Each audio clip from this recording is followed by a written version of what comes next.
This is Kendrick Bourne from the San Francisco 49ers. You're watching the Niners All Day Show. What up, Bronze? What up, Dre? Let's get it, man. Yee!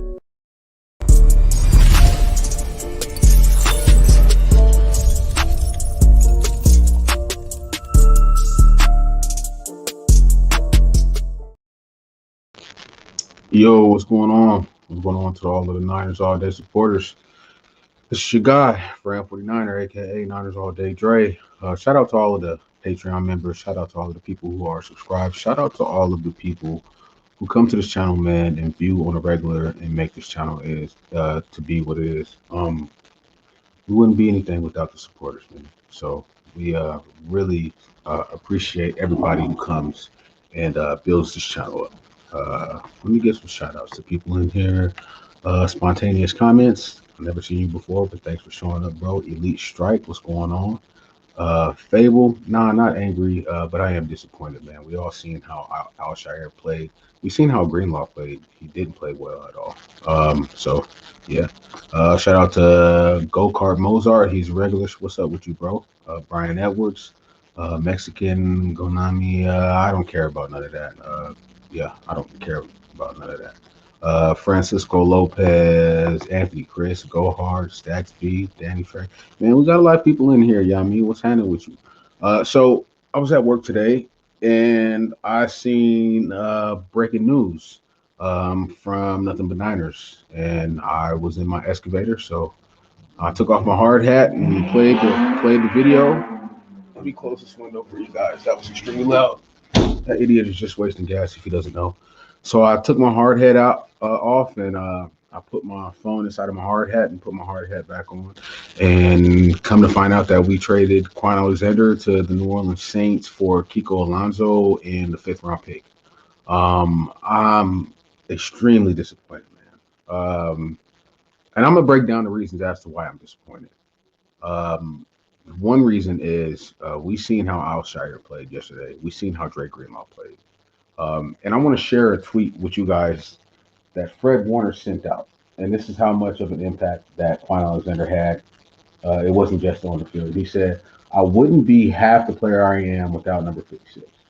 I am forever in debt. When it's all said and done, you are really a legend. That's my brother for life. I already know how you coming." So that just shows the type of impact that he had, not just on the field, but on his teammates and on Fred Warner. Also, this is a guy who tore his pectoral muscle and came back in 2 months, and then he tore his bicep and still played in the Super Bowl, and then he restructured his contract. Like, those are all things that shows you like this guy is dedicated to put it all on the line for his team, right? And he gets traded. What type of message does that send to the locker room? Drake Greenlaw didn't play well, but you see what he tweeted out. He said, why? Same thing with Jerick McKinnon, right? So this does not send a good message to free agents who, are looking to go to different teams this offseason, and it doesn't send a good message to the locker room. Jamaro, he was definitely a leader in that locker room. He was, and on that defense, he was a leader. He brought a certain spark that this team needed. Dre, I really, Kwon, I really appreciate the services that you rendered while you was here, man. You're one of my favorite players in the NFL. I loved your energy. I love how you put it all on the line. I love how you're fast sideline to sideline. I love how you're just a good guy, man. You know what I mean? No trouble off the field. He's just a good, all-around good guy. And I appreciate you for what you did for the 49ers brass. More bad news. Remember the hashtag, pay George Kittle? Well, he got paid. And what happened? He played 5 games. Now he's done for the season. 8 games. He's done for the season. And that's just the type of player that George Kittle is, right? He plays with reckless abandonment. Well, I'm here to tell you, George, you might want to change up a little bit the way you play. because it's not going to last very long. He has a broken foot in his bone. Also, guys, you know that strap that he wears on his shoulder? That's because he refuses to get surgery on that torn labrum. I'm here to tell you now, George, you might as well just go ahead and get that surgery and get healthy for next season, because 75 million is a lot of money, and we really need you, George Kittle, like direly. Your performance against the Seattle Seahawks is very unacceptable to make as much money as you do. They did not have Jamal Adams. They did not have Shaquille Griffin, and you had 2 catches, right? So we really need you, George. A lot of people say you're the face of the franchise. So if you are, you're going to need to be healthy. You need to add some more things to your tool shed besides for running through people's faces, because that's not working, George. It's not going to work in this league. Not for long if you play like that. So you might have to get better on your route running. You might have to get a little bit stronger as far as your legs, because you've had a lot of lower extremity injuries. And you know, you might think about running out of bounds every now and then. Think about going down on first contact every now and then. There's a great running back named Tony Dorsett. They asked him how did he extend his career so long playing a violent position like running back, and he said, after the first 5 years of my career, after having injuries trying to extend runs, I would go down on first contact, and he played for a very long time. So, you know, George, add some more things to your tool shed, and think about your body, because we definitely need you on the field. How is it not working? He has the most receiving yards in a single season and by a tight end. That was in 2017. I'm talking about right now. Right now, George Kittle missed 3 games this season, and he's out for the rest of the season. What are you talking about? You can't win today's games on yesterday's scores or yesterday's stats. And we didn't even make the freaking playoffs in 2017. So what does that matter? What does it matter? Oh, 2018. My bad. Thank you. So what does it matter, bro? No, you don't have to be sorry, but let's speak logically. Like, everybody always wants to talk about what somebody did. I'm talking about what he did this year. He's the highest paid tight end of all time. No tight end has made as much as him, and probably won't, because they're saying, oh, this guy got $75 million and now he only played 5 games in a freaking season. We're not doing that. So he broke the market, and then he busted the market. That's what happens in the NFL, guys. Certain guys get money, and then they compare it to how they're going to structure their contract for their player who's just as good or maybe even better. We all know that there's no tight end in the game that's as good as George Kittle, but you can't stay the same. You have to evolve. You have to evolve. You really have to evolve. So, I mean, Tony, you could call it dumb, but I'm only speaking legitimate facts. He plays with reckless abandonment, and what has it done to his body? He gets injured regularly, and he has an injury that he doesn't want to get surgery on. George, go ahead and get the surgery on your foot if it needs to be repaired. Hopefully it's not a Liz Frank like Debo, because those things could be tricky. But, you know, rest up, get healthy, get the labrum fixed, man. Just get it fixed, bro, and come back next year better than ever. You know, like that, because we need you to do that. Kelsey doesn't have these injury problems. Yes, because Kelsey's a different type of tight end. He's a very slick route runner. He's very slithery. He's slippery. He's not the guy who's going to try to run you over. He's going to try to avoid contact. You know what I mean? And he's just a different type of tight end. He's also very good at running routes. So, you know what I mean? George Kittle might want to take some pages for those books. But Kelsey still ain't better than George Kittle. Let's not even go there. You know what I mean? Exactly, Big Des. Just different types of tight ends. To compound that fracture, more news. Jimmy Garoppolo is out indefinitely. I think that we have seen Jimmy Garoppolo's last game donning the white and red, or the red and gold, or whatever colors that we wear. I think the book's out on Jimmy. He is not very good when it comes to getting blitzed. He gets happy feet.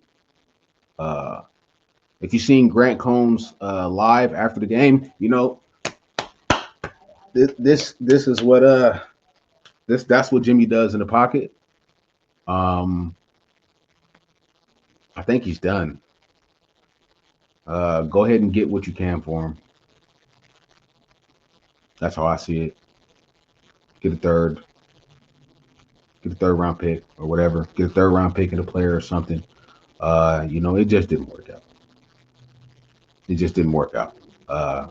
We appreciate you, taking us to a Super Bowl, but you didn't progress. You actually digressed this year. Last year, we seen Jimmy Garoppolo get smacked in the mouth and take shot after shot and still deliver balls for first downs and touchdowns last year. Do you guys remember that?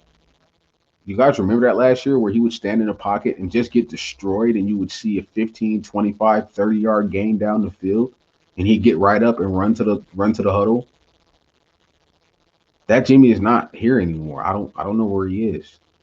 Throwing the ball, not planning on your foot, lifting your back foot up when you're throwing the ball. Did you guys see that replay yesterday where they showed him throwing the ball and he was lifting his back foot up?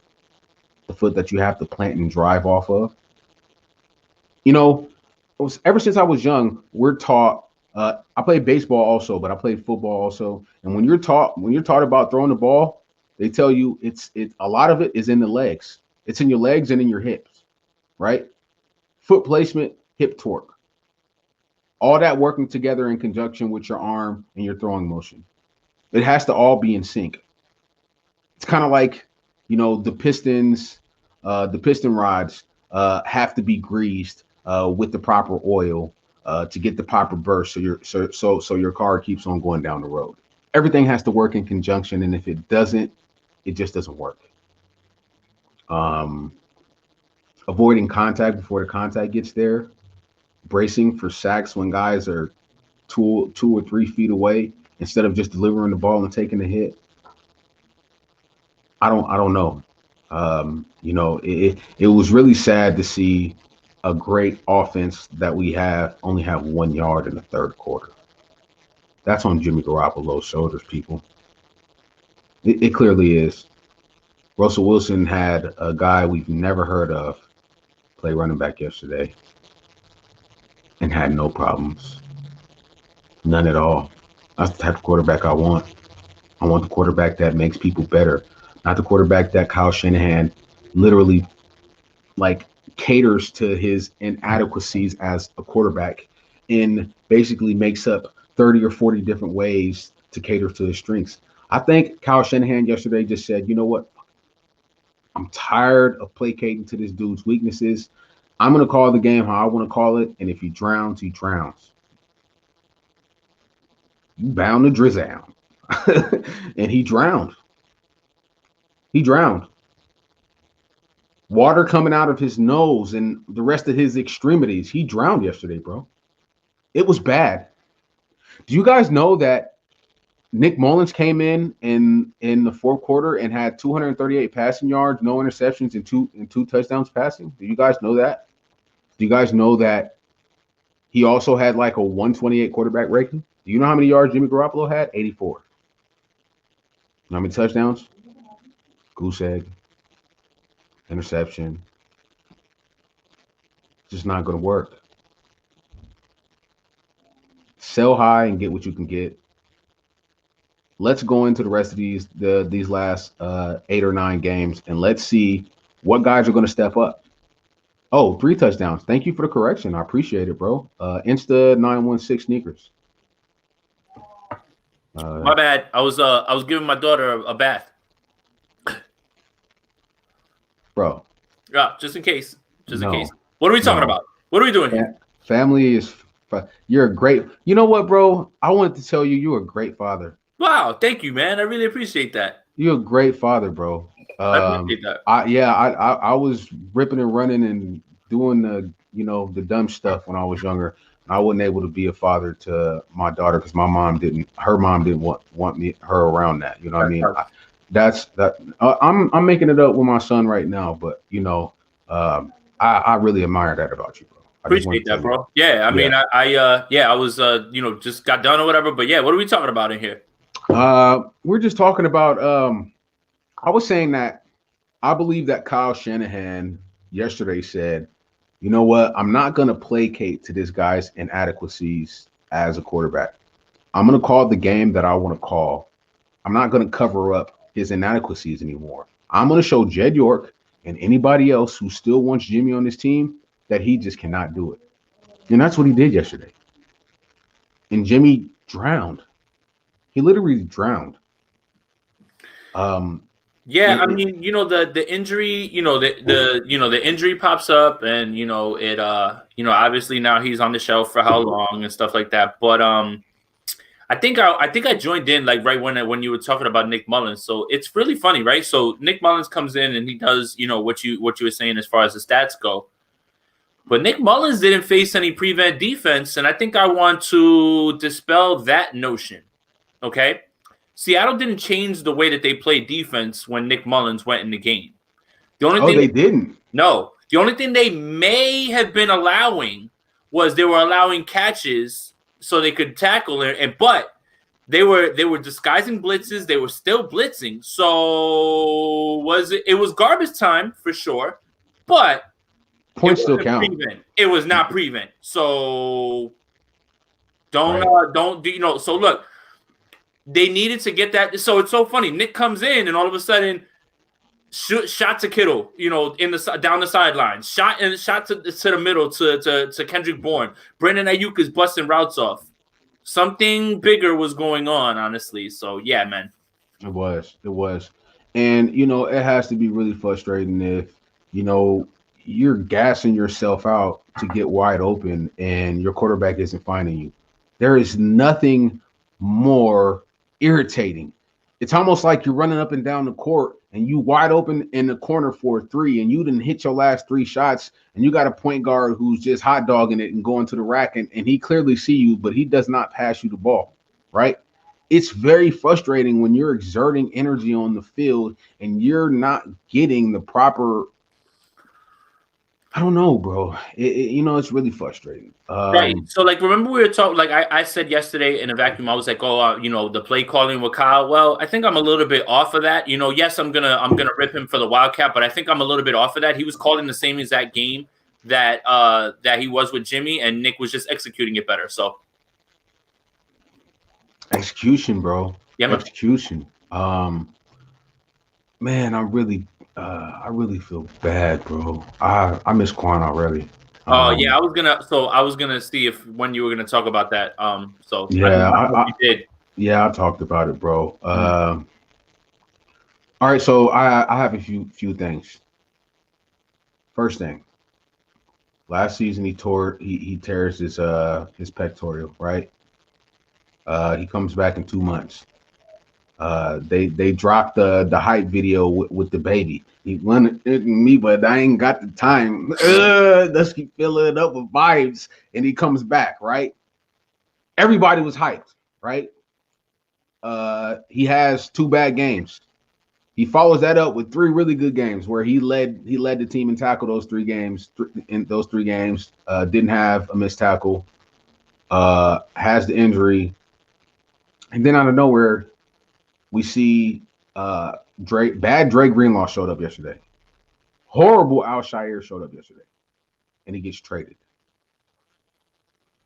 If you're a guy that's going to be a free agent and you see what Kwon did for this team last year, right?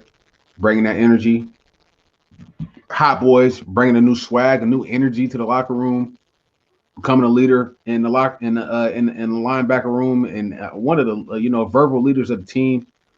And then you guys trade him. If I'm a free agent, I'm looking at that and I'm saying, I don't know if I want to go to San Francisco.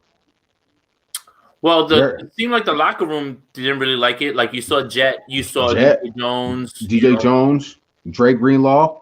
That Kwon is KB's best friend. Like he was out here for 2 months this summer. I went up. They were at a training facility up here, and I just went up in the stands and I watched them train. Like they're like super close. those type of things could do something to an NFL locker room, man. That was not handled correctly. Well, I mean, honestly, right now, like let's at 7:20 on Monday, right? What are the realistic? What's the realistic hope for this 49er team? No Jimmy, no Kittle, no Bosa. It's like, I get what you're talking about, right? But also, we found someone to take that contract and we got to pick for it and we have a little bit more flexibility. Like, bro, we're so strapped with the cap, we can't even bring up practice squad guys. If we bring up Kevin White one more time, we have to pay him and we don't even have the money to pay him. So, I mean, it's a business, man. And I think that move right there, which is there's more moves coming. That move tells you what the team already thinks about their chances, and they think the same way that we think, and that the season's pretty much done at this point. Hey, so this guy, I don't know who you are. Thank you for supporting. I really wouldn't, I don't care if you support or not. But he says, I'm specifically speaking to you, Yan, Chose, whatever you. So he said, that energy isn't here this year, though. Was it really because of Kwon last year? Is this a real question? Is this Jason? Let's just be honest. When Kwon came here, bro, what did he do? I mean, he energized the team, and everybody loves it. Like Fred Warner, right? Right after this happened, Warner, I read his tweet. His tweet. And he said, and his IG story, he said, "I wouldn't." He goes, "56 made me great," and yeah. I mean, I wouldn't be who I am if it wasn't for him. In my eyes, you will always be a legend. Yeah. My brother for life. Yeah, man. I mean, it's just look. This is a cold business. It's a cold business. Like that's it. Like it happens. That's why we rep the team, but the guys they become interchangeable, and we don't have a say in it. And that's yeah. Like the same thing. Like back to the Jimmy thing a little bit, right? Like.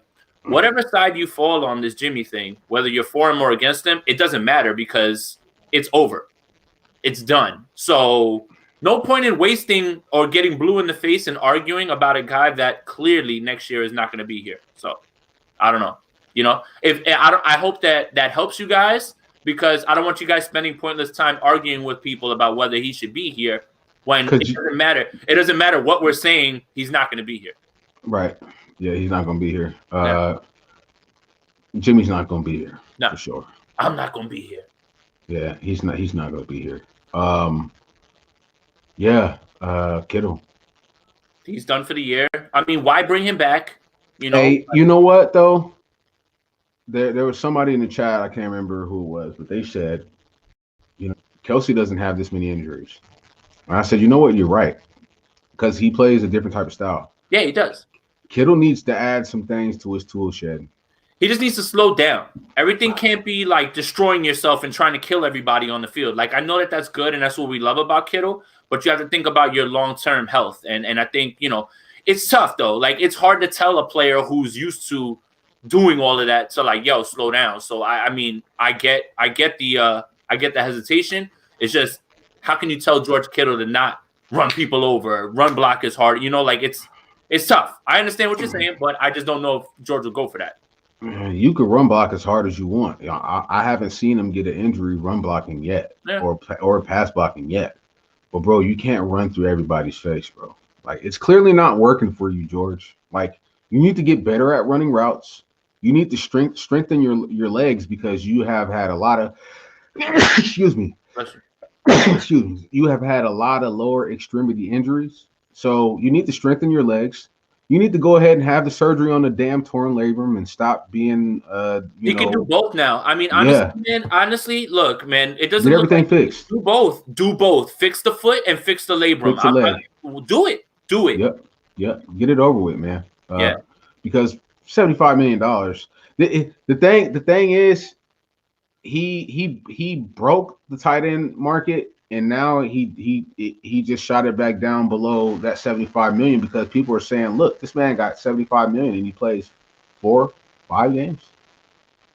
And he's out for the rest of the season. We're not gonna do that.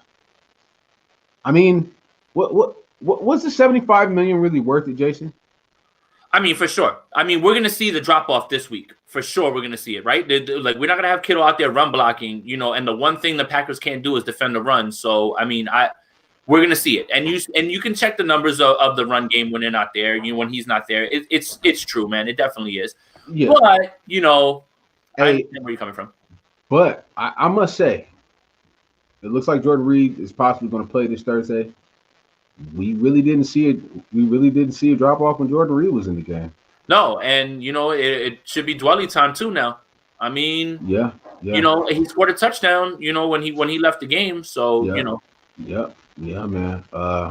Yeah, man. It was just really. And the thing is, I had a really good day at work today. Like everything was clicking. Everything went perfect today at work, and it was really somber to see all of the stuff that happened today. And it happened right away. Like first it was Jimmy. First it was Jimmy is going to be out for a while, and then like 2 minutes later it was Kittle. Yeah, and then it was Kittle's going to be out for 8 weeks. I was like an hour later, the Kwon. Well, Kwon first. So Kwon first. We were like up in here, like, oh my god, like what? And then the Kittle, and then the Kittle, and then the Jimmy news. So it was like, yo, all through like one in a row. Yeah.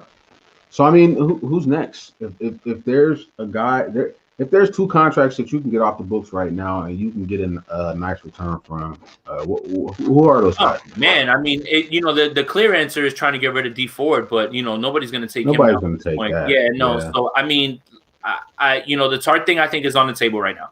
I really do. Just because it looks like they're not going to be bringing him back. I think Ward's contract's a lot harder to trade than Tart, right? Because Tart's a rental.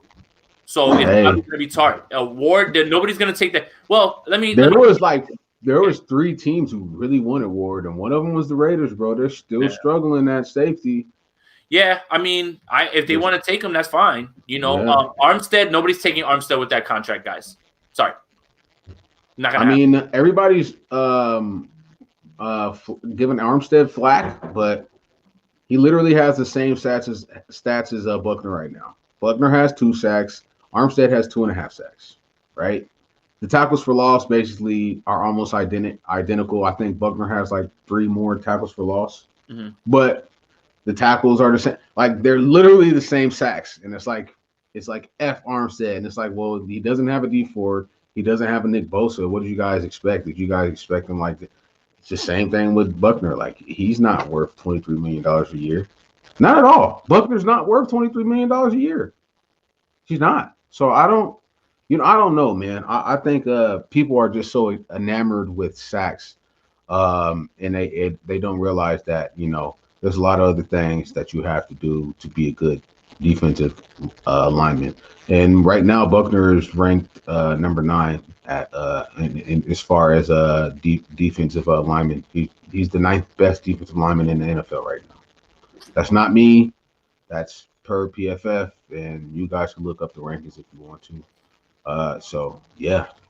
I mean, I would say Tart. I would probably say, you know, I mean, I don't know at this point what they're thinking and who they're gonna keep, right? Like, look, you never know, right? Don't kill me, but it's being floated out there about Kendrick Bourne too, right? There's teams right now that need receivers that are actually going to be trying to compete. And I don't know, man. I you know, if someone wants to give us a pick for KB, I don't see how that front office turns it down at this point. I really don't. I'm just telling you what I think they're thinking. If that happens, I'm gonna flip out. That's gonna be the. I'm gonna flip out. That's gonna be like the end of it. That whole video is gonna get demonetized, and I'm gonna cuss a million times. You get an undrafted guy that you personally developed, and he's became a pretty good wide receiver, and you trade him like that. This is what makes good franchises and bad franchises. A guy like Kendrick Bourne, Belichick would never trade. You know why? Because he's an undrafted guy, and he developed him into a damn good wide receiver, and that just shows how much of a genius he is. And you're not gonna have to pay him $70-80 million to keep him, right? So I don't know, but if that happens, I'm flipping out. So you have to think about it like this too, right? So they have an undrafted guy, right? Undrafted free agent. but you're gonna get a pick from somebody for someone that you didn't spend any draft capital on, right? So I think that's the way the front office is viewing it. And that pick could possibly be AJ Jenkins. Or it could be nothing for sure. It could be nothing. Like the same thing with trading Breida, right? So trading Breida because he was undrafted was you're getting a pick, right? And that pick could be Caden Smith. That pick could be nobody. Right. So, and that pick for Breida was Charlie Warner, and we haven't seen anything from him. I'm just not a fan of trading a known commodity for a question mark. Unless you're getting a first or a second, maybe even a third, right? Nah, they're not getting a third for KB. No. That's tough. I mean, if they just got a conditional fifth for Kwon Alexander. But they got Kiko Alonso back also. Yeah. Oh, well, that was the Saints saying, all right, we'll take this contract, but you got to take this bad contract, which is expiring, so it doesn't really matter. And how much? Do you know what his contract is? I think it's something like his dead cap hit is only going to be $1 million or something like that. But he's not making much. He's not even going to really play. So, Yeah, man. Keith, I agree with you. KB isn't expensive, and he's a known commodity. Keep him around. Trade Trent Taylor to the XFL. But nobody's one's giving anything for Trent Taylor. Right. So you trade KB and he's your best young wide receiver, and now you got Trent Taylor and Dante Pettis still on the team. But the 49ers are definitely drafting a receiver again next year as well, too. I'm just putting not in the first round, but they will be getting another receiver. Yeah, man. I don't know, bro. I really don't got too much more. I just felt like we needed to touch bases with the fan base and talk about this a little bit. We got a Thursday game. Yeah. I mean, here's the thing, right? This is the good news, right? The 49ers don't have time to cry about this. You already got to get going and get moving in the right direction, and you have to get ready for Thursday. AJ Dillon has COVID, so keep your eye on that. Who knows what's going to happen on whether the NFL wants to move the game? If I'm guessing, they're going to just play the game normally, like no questions asked. So, but the 49ers don't have time to cry, and they gotta get the league don't stop. The game doesn't get canceled. They're not going to send the Jets to play instead of the Packers because we're a little injured. So. Yeah. Hey, I wouldn't. If AJ Dillon got COVID, y'all need to get that figured out before I send my team out there. If I'm Kyle Shanahan. And they already said that Jamal Williams and somebody else have been like in close contact. So we'll see, man. Yeah, we need to figure that out. But bro. We're gonna be back this week. So Yeah. Yep. All right, man. Shout out to everybody. We're gonna let KB take us out. And we'll see y'all later on this show. Later. This is Kendrick Bourne from the San Francisco 49ers. You're watching the Niners All Day Show. What up, Bronze? What up, Dre? Let's get it, man. Yee!